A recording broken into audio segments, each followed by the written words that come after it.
Nuestro punto de vista, el presidente utilizó como una plataforma de propaganda electoral y de propaganda política el estrado de las Naciones Unidas, porque la primera parte de su discurso, cuando comienza a hablar de los logros de su gobierno, eso obviamente es un mensaje más para el consumo interno, pues, o sea, que no se tiene que estar hablando en ese estrado. En ese estrado se hablan temas más regionales, si se quiere, más temas mundiales, más del hemisferio, por ejemplo.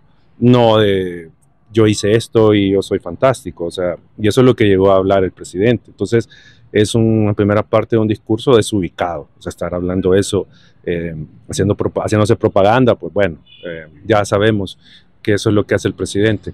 En segundo lugar, no sabemos de qué país habló en tema de libertad de expresión. Y digo esto porque si bien yo puedo estar en este momento expresándome y diciendo esto que pienso, pero hay una serie de limitaciones a la libertad de expresión que se derivan, por ejemplo, de la ausencia de información. O sea, ¿qué tipo de discurso, qué tipo de libertad de expresión puedo tener cuando no hay información? ¿Qué voy a poder decir? ¿Qué voy a opinar si no hay información? Entonces, eso es una limitante a la libertad de expresión, porque el presidente dijo de que era una libertad irrestricta, pues que aquí gozamos, sí, o sea, si se enfoca, se limita la libertad de expresión a que yo pueda venir y hablar, ok, se cumple, pero la libertad de expresión no solo es eso, la libertad de expresión comprende el acceso a la información. Si yo no tengo información, pues ¿qué voy a decir? ¿Qué libertad voy a tener para expresarme? Y lo segundo, que ustedes igual lo saben, es el tema de algunas limitaciones o afectaciones a la libertad de prensa. Si no hay libertad plena de prensa, si hay hostigamiento contra la prensa, ¿de qué libertad de expresión estamos hablando? Porque obviamente la prensa se restringe o se puede restringir de informar los hechos a la ciudadanía. Y entonces la ciudadanía, de nuevo, no tiene información completa y de qué libertad de expresión va a hablar. O sea, ¿de qué va a hablar si no tiene la información completa? Porque el gobierno lo que hace siempre es cerrar la información, atacar a la prensa, a efecto de ¿qué? Que la ciudadanía reciba solo la información que el gobierno quiere que reciba. Y entonces la ciudadanía va a hablar solo sobre eso. ¿Y a dónde está la libertad de expresión? Entonces eso es, digamos, un punto también que habría que tener en mente con esto que dijo el presidente de que hay una libertad de expresión irrestricta.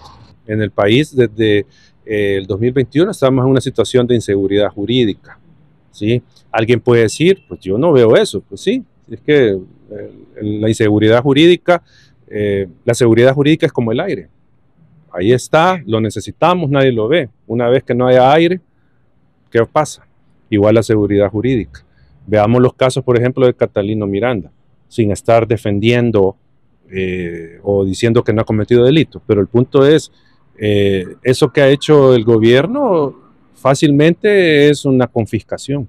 Y eso está prohibido por la Constitución, porque está protegida la propiedad privada de cualquier confiscación estatal. Y eso es lo que han hecho con las unidades de transporte que los soldados las andaban manejando, ¿sí?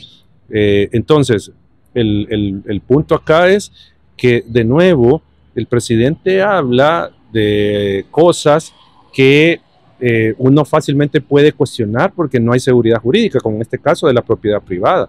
O sea, obviamente él lo dijo para, digamos, quienes tal vez no están bien informados del país puedan creer que El Salvador es un paraíso, pero en realidad no es así la situación del país. Bueno, en primer lugar creo que hay que analizar que ya Nuevas Ideas ha electo a todos los magistrados de la Corte Suprema de Justicia. O sea, recordemos que 2021 hizo 2 elecciones, una que no le correspondía, ¿sí? Fue la destitución de los magistrados, y de nuevo ahora han hecho otra elección. Entonces, ya esto suma que las legislaturas comandadas por Nuevas Ideas han electo a 15 magistrados. O sea, ya tienen toda la corte electa.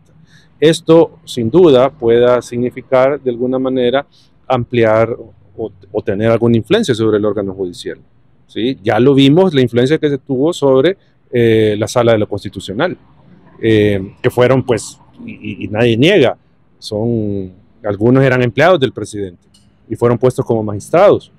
Entonces, esto al final, pues lo que apunta es que podemos tener un órgano judicial que pueda plegarse más a los designios del poder político, cuando el órgano judicial no tendría que hacer eso.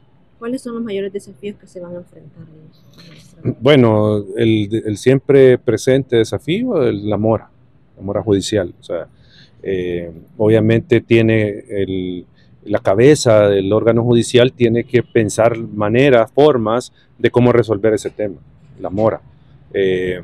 Otro tema, otro desafío del que no se ha hablado es qué es lo que hará, en este caso, esta nueva conformación de magistrados sobre el tema de enriquecimiento ilícito. Recordemos que la sección de probidad que está adscrita al órgano judicial, a la Corte Suprema de Justicia, le corresponde la verificación del enriquecimiento ilícito de funcionarios. Entonces, ¿qué es lo que van a hacer estos funcionarios nuevos? Si van a crear o van a ayudar a crear una correlación favorable para que todo funcionario presente o pasado que esté señalado o que tenga indicios de enriquecimiento ilícito pueda enfrentar la justicia. Esa es una pregunta que habría que hacerse. Ahora falta la elección de los magistrados del Tribunal Supremo Electoral. Hablaba que podría ser de dedo esta elección. Ya sacaron la elección que les era importante, que era la de la Corte, porque necesitaban, digamos, elegir a magistrados. Hay un interés político mayor en la elección de magistrados de la Corte por el momento. No hay elección, entonces, digamos, los magistrados del tribunal no eran como relevantes en el momento para ellos, políticamente hablando. Bueno, no creo que cambie el proceso, es decir, no van a hacer una evaluación adecuada para garantizar idoneidad de las personas que van a ser electas como magistrados. Parece que así va a ser de nuevo el asunto. Entonces, vamos a ver si al final se eligen ya la nueva terna que ha presentado Arena y las que presentó el FMLN, y tenemos elección de magistrados. Esperando o teniendo la expectativa de si no hay algún cambio con una reforma constitucional a la conformación de la autoridad electoral también, ¿verdad? O sea, habría que esperar eso si no sucede en esta legislatura. Una última pregunta. ¿El proceso que se llevó a cabo para la elección de los magistrados fue la correcta? ¿Del tribunal? No, de la Corte Suprema de Justicia. No, el proceso de elección muestra las mismas deficiencias de otros procesos que hicieron otras legislaturas comandadas por Arena y el FMLN. O sea, no hay una variación ahí. Por ejemplo, se pueden enumerar los temas. Se estableció un perfil de magistrado. O sea, eso es fundamental. Usted va a contratar a una persona, usted tiene que tener el perfil de la persona. O sea, ¿qué es lo que busca? ¿Sí? Si usted busca un magistrado de la Corte Suprema de Justicia, este magistrado tiene que tener estas características, estos conocimientos, este nivel de independencia. Eso es lo primero. ¿Se hizo un perfil? Pues, obviamente que no. O si lo hicieron, pues no se conoció. Luego, ¿cómo se iba a evaluar a estos perfiles para determinar quién era el idóneo y quién no? Porque ahí es donde viene la otra parte.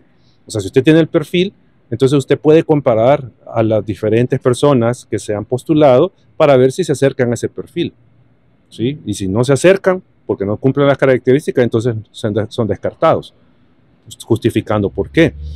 Y obviamente eligiendo a los que se acercan más al perfil. Y esto implica un proceso de ponderación, de evaluación, que no se ha dado.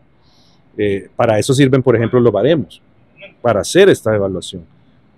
Lo otro es con qué criterios han electo. ¿Sí? Es decir, ¿cuánto se valoró el tema de la idoneidad? ¿Cuánto se valoró el tema de la independencia? ¿Cuánto se valoraron los conflictos de interés? Que yo trabajé con el gobierno, ese es un conflicto de interés, sin duda. ¿Se valoró eso o no se valoró? Por ejemplo. Entonces, al final, lo que nos queda, como digo, es un proceso de elección similar o igual, como le queramos llamar, a lo que otras legislaturas hicieron. O sea, no hay diferencia en eso.